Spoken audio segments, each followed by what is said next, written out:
সুর দিয়ে ওয়াজ করাটা কিন্তু সুন্নাহ বিরোধী কাজ। সুন্নাহ বিরোধী সুর, সুরটাকে যেন আপনি উপভোগ করে তুলছেন বিভিন্নভাবে, এটা নয়। এলমের কথা বলবেন, জ্ঞানের কথা বলবেন, নিলে না নিলে কিছু করার নেই। রাস্তা আলেমে মুসাইতের, আমি কোনো দারোগা নই কারো উপরে যে আমি তার চাপিয়ে দেবো। আমি আমার হকের কথা বলবো, পছন্দ হলে নিতে পারেন, না হলে নিতে পারেন। আব্দুল্লাহ জাহাঙ্গীর রহমতুল্লাহ আলাইহি যেভাবে দাওয়াত দিতেন খেয়াল করেছেন, সুর নাই কিছু নাই, বলে যাচ্ছেন মাশাআল্লাহ, মানুষ কিন্তু ঠিকই নিচ্ছে। কেউ কোনোদিন বলে নাই যে ওনার তো সুর নাই, এটা বলে নেই। অথচ সুরের জন্য পাগল হয়ে গেছে যে অমুকের সুর লাগবে, অমুকের সুর নিয়ে আসতে হবে। আর সুরের অনুসরণ করে বহু মানুষ সুরবিদ হয়ে গেছে এখন। হ্যাঁ, আল্লামা হয়ে গেছে, বড় বড় আল্লামা দেখাচ্ছে নিজেদেরকে। দুর্ভাগ্য।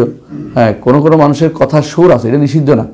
ওয়াইন্না মিনাল বায়ান ইলা সিহরান, যেমন সাইদি সাহেব রাহিমাহুল্লাহ সুন্দর কথা বলতেন, বুঝিয়ে বলতেন, তার কথার মধ্যে একটা আকর্ষণ ছিল, ভালো ভালো দিক, কেউ সুন্দর করে বলতে পারে। কিন্তু এটা সুরের যে সিস্টেম এখন চালু করছে, নাকে কতক্ষণ, মুখে কতক্ষণ, কোরআন শরীফের টাইনা বাঁকা কতক্ষণ, এগুলি আসলে সম্পূর্ণরূপে বেদাতি কাজ, এগুলি ইসলাম অনুমোদন করে না কোনোভাবেই। কোরআনে কারিমকে যেভাবে তারা পড়ে, কম কম কম কম করে পড়ে, এগুলো শরীয়তের অনুমোদিত না, এটা হারাম কাজ করতেছে। এটা কোনো কারি বলতে না কোনোদিন। এগুলি হচ্ছে এই নিজেরা কোরআনকে নিজের মতো করে আবৃত্তি করা, এটা কোনো বিকৃতি করার মতো, আবৃত্তি না, বিকৃতি করার মতো। এই জন্য বেশি বেশি মাজালিসুল ওয়াজ, এলমের মজলিসের ওয়াজ পড়ার মধ্যে ব্যস্ত থাকতে হবে, যাতে করে অন্তর নরম থাকে। দুনিয়া যত বেশি নিবেন তত শক্ত হয়ে থাকবে। এরপর আপনার কাছে আর কিছুই মনে হবে না, মানে তার কাছে মনে হয় কিছুই না। এটা তো বহুত দেখছি, মৃত্যু দেখতে দেখতে, বুঝছেন তো, আপনার যখন দেখবেন মৃত্যু আপনি মারছেন মানুষকে, একসময় ইয়ে হয়ে যাবে, কিছু কত মারছি কিছু হয়নি, মনে এরকম ব্যাপার হয়ে যাবে। দ্বিতীয় যে কাজটি করতে হবে, মৃত্যুকে স্মরণ করতে হবে। মৃত্যুকে স্মরণ করতে, একটা বলছিলাম মন নরম করতে হলে 1 নম্বর কী করতে হবে, ওয়াজ মজলিসে হাজির হতে হবে, ইলম মজলিসে হাজির হতে হবে। দ্বিতীয় হচ্ছে মৃত্যুকে স্মরণ করতে হবে। আর 3 নম্বর হচ্ছে যে যারা মারা যাচ্ছে ওদের সামনে একটু থাকবেন। মৃত্যুর সময় কেউ মারা যাচ্ছে তার সময় থাকবেন, অর্থাৎ মৃত্যু ব্যক্তির কাছে থাকবেন। ভয়াবহ অবস্থা, আপনি বুঝতে পারবেন যে কীভাবে মানুষ মারা যায়। তখন বুঝতে পারবেন যে আমারও তো এই অবস্থা হতে পারে, আমি এত বাড়াবাড়ি করতেছি কেন দুনিয়াটা নিয়ে। এইভাবেই যত বেশি আপনি মৃত্যু ব্যক্তির পাশে দাঁড়াবেন, থাকবেন, অবস্থান করবেন, সহযোগিতা করবেন, তাকে মৃত্যুর সময় স্মরণ করিয়ে দিবেন, এগুলি সবই আপনার জন্য প্লাস পয়েন্ট হবে। অন্তরটা কিন্তু নরম হবে, অন্তরটা নরম হবে। হাসান বসরি রহমতুল্লাহ আলাইহি তিনি এক অসুস্থ ব্যক্তিকে দেখতে গেছেন, তখন দেখলেন যে মৃত্যুর অবস্থায় আছেন, তার এবং মারা যাবেন। তার কষ্ট দেখতে পেলেন এবং তার ভীষণ অবস্থা দেখে তার শরীরের পরিবারের কাছে আসছে, তখন শরীর রং পরিবর্তন হয়ে গেছে, ভয় ভীত হয়ে গেছে, শরীর সাদা হয়ে হলুদ রং ধরে গেছে। তারপর কী হলো, খাবার খাও। তিনি বললেন যে পরিবার, আমি কিভাবে খারাপ খেতে পারি, খাবার খেতে পারি, তোমরা খাও, তোমরা খাওয়া পান করে নাও। আমি যে অবস্থা দেখছি, আমি এরপরে আর এই কোথাও শান্তি পাচ্ছি না। মৃত্যুটা আমারও আসবে, হতে পারে আমারও এই অবস্থা হতে পারে। তিনি এরপরে এই অবস্থা দেখে তিনি আর খাবার সেদিন আর খাইতে পারেন নাই। তো আবু দারদা রাদিয়াল্লাহু আনহু জন্য তিনি বলেছেন যে মানে আকসারা যিকরাল মাউত কাল্লা ফারহু কাল্লা হাসাদুহু, দুইটা যে ব্যক্তি মৃত্যুকে বেশি স্মরণ করবে, দুইটা জিনিস হবে, তার খুশিও বেশি হবে, হাসাদও কমে যাবে, হিংসা কমে যাবে। বিশ্বাস করুন, হিংসুটরা আসলে আখিরাত স্মরণ করে না। হিংসুটা ভালো করে দেখবেন, হিংসুট যারা আখিরাত স্মরণ করলে হিংসা করতো না।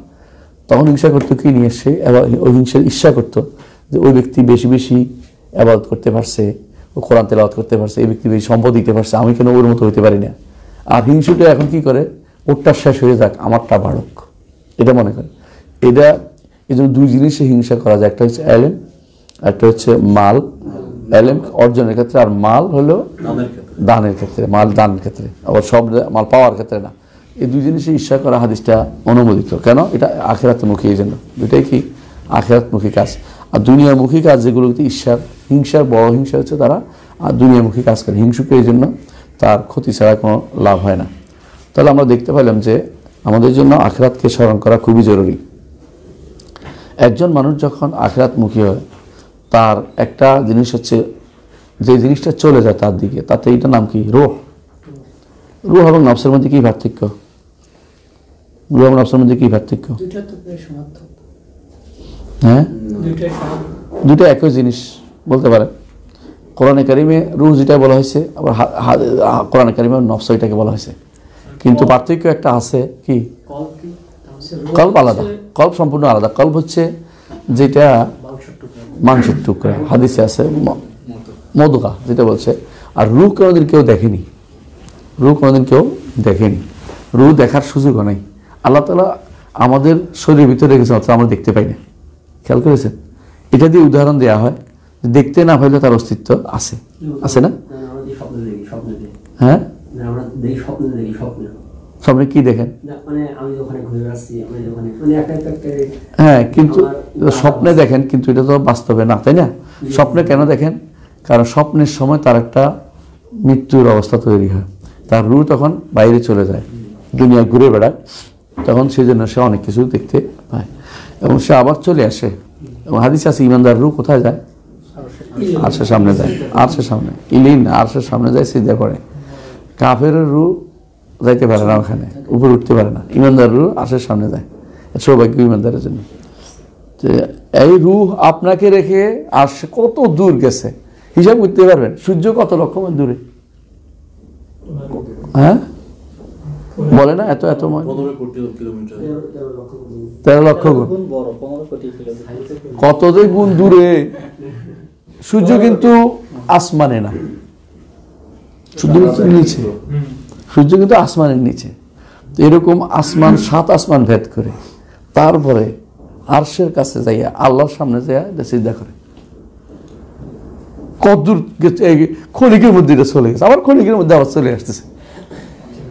জীবিত হওয়ার পরে মানে তো আবার চলে আসতেছে শরীরের মধ্যে, তাই না? এটা একটা, এই যে গতিটা, এই গতি মানুষ খুঁজে পায় না। মানুষ শুধু কেবল আলোর গতি খুঁজতেছে, রুহের গতি এটা আরো বড় মারাত্মক। আলোর গতি খুঁজতেছে, যে আলোর গতি হচ্ছে সবচেয়ে বেশি গতি, কিন্তু রুহের গতি যে হচ্ছে কত বড় গতি, এটা কে বুঝাবো? তার এটা বোঝানোর কোনো ক্ষমতা কি আমাদের আছে? এটা কোনো ক্ষমতা নেই। এই রুহটা আসলে সম্পর্কে ইমাম ইবনে কাইয়িম রাহমাতুল্লাহ একটা গ্রন্থ আছে, আর রূহ, কিতাবুর রূহ। এটা শুদ্ধ বই, যারা এটা নিয়ে উচ্চবাচ্য করে তারা না জানি উচ্চবাচ্য করে। আমরা আমাদের আলেমদের মুখে শুনেছি, মদিনার আলেমদের, তারা এটাকে শুদ্ধ বলে। আমাদের দেশে কিছু মানুষ আছে এটার বিভিন্ন মাসাইল নিয়ে ভিন্নমত পোষণ করে। ভিন্নমত পোষণ আপনার হতেই পারে, কোনো সমস্যা নেই, কিন্তু তাই বলে রূহ এই কিতাবটা গ্রহণযোগ্য না বা এই কিতাবটা এটা বলবেন না। যদিও শেখুল আলবানী রহমতুল্লাহ আলাইহি মনে করতেন যে এটা ইবনে কাইয়িম লিখছে, এটা ইবনে তাইমিয়ার সাথে সাক্ষাৎ হওয়ার আগে। এই কথাটা শুদ্ধ না। কেন শুদ্ধ না বলেন তো? কেন শুদ্ধ না?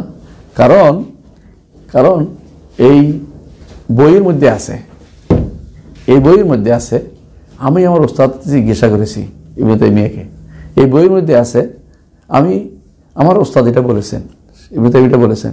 বোঝা গেল যে এটাকে আপনি কোনোদিন বলতে পারেন না যে এই বই তিনি আগে লিখছেন, পরে লিখতেন না, এরকম কথা বলতে পারেন না। যে সমস্ত মাসাইল ভাবনা মতভেদ করে, এই মাসাইলগুলো আসলেই কোনো বড় ধরনের কোনো কিছু না, এগুলো আসলে সত্যতা আছে এবং হতেও পারে, এগুলো নিয়ে বাড়াবাড়ি করার কোনো সুযোগ নাই। বুঝে আসছে? সবগুলি মাসাইল এরকম। এটার উপরে বোধহয় আমাদের একটা ইসলাম কিতাবুর রূহের সংক্ষিপ্ত বোধহয় একটা আলোচনা আছে, সম্ভবত মনে আসছে না এখন, islamhouse.com আলোচনা আছে সম্ভবত। হ্যাঁ, এটার উপরে লিখেছিলাম একটা বিষয়ের উপরে, রূহ নিয়ে। তো রূহের বিষয়ে আমাদের কথা হচ্ছে যে ইমানদার থেকে আলাদা যেটা হয়, এটা কি? রূহ। রূহ সৃষ্ট জিনিস। রূহ কি? সৃষ্ট জিনিস। রূহ আল্লাহ তাআলার একটি সৃষ্টি, এবং প্রত্যেকের রূহ আল্লাহ তাআলা সৃষ্টি করেছেন। ফু দিয়ে দেন কে?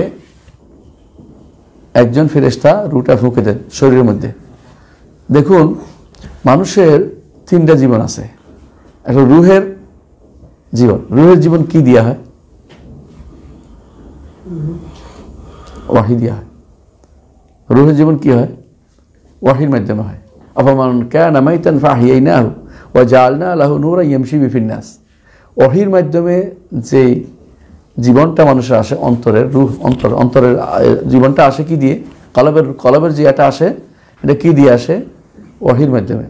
যেই কেন মৃত বলা হয়েছে যে কাফের মৃত কেন? কারণ অন্তরটা মৃত, অন্তরটার মধ্যে পড়ে নাই, ওয়াহির আলো পড়ে নাই, এই জন্য সে মরা, সে মৃত। কোরআনে কারিমে বারবার এই জন্য ওদেরকে মৃত বলছে, আর ইমানদারকে জীবিত বলছে, আহিয়াইনা হোক বা হায়াত বলছে। তো কোরআন এবং এদেরকে মৃত বলছে। তো আমওয়াতুন গায়রু আহিয়া না, এটা তো ওরা যারা তাদেরকে ডাকে ওদেরকে বলা হয়েছে মৃত গাছ পাগল কথা বলছে, কিন্তু মানুষের মধ্যেও কোরআন কারীম আল্লাহ তাআলা মানে জীবী যারা কাফের ওদেরকে মৃতই বলেছে। তো এরা কি মৃত? এটা হলো কি রুহ না থাকলে মৃত। এই রুহ কি? আল্লাহর আদেশ, ওয়াহি যদি কোনো অন্তরে না থাকে সে আসলে মরা। দ্বিতীয়, শরীর মরে যায় কখন? এই রুহটা আলাদা হয়ে গেলে, শরীরটা মরে গেলে তো দুই দিকে আলাদা হয়। তো আরেকটা জিনিস আছে, জগতের অন্যান্য জিনিসের যে রুহটা আছে এটা কিসের মধ্যে? এটাও কিন্তু এটা রুহ, এটা নফস বলে এটাকে, যে নফসুন নাবাতি, নফসুল হাইওয়ানি, বুঝেন না কথাটা? এগুলি যে যেমন এগুলি হচ্ছে, এগুলিও কিন্তু একটা রূপ, কিন্তু এগুলিকে নফস বলা বেশি উত্তম। কেন উত্তম?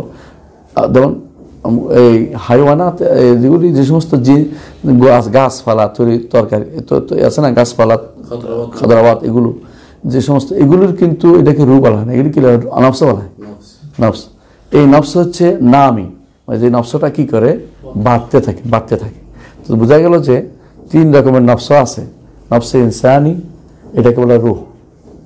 নফসে হাইওয়ানি, এটাকে রূহ বলা যেতে পারে, আবার হাইওয়ানের দিক তাকাইলে নফস বলা যেতে পারে, রূহ বলা যেতে পারে। কারণ হাদিসে যে রূহ কথা উল্লেখ আছে, যখন রূহ বের হয় কথা উল্লেখ আছে, এদের জীবজন্তু জবাই করার পরে কথা বুঝতে আছে।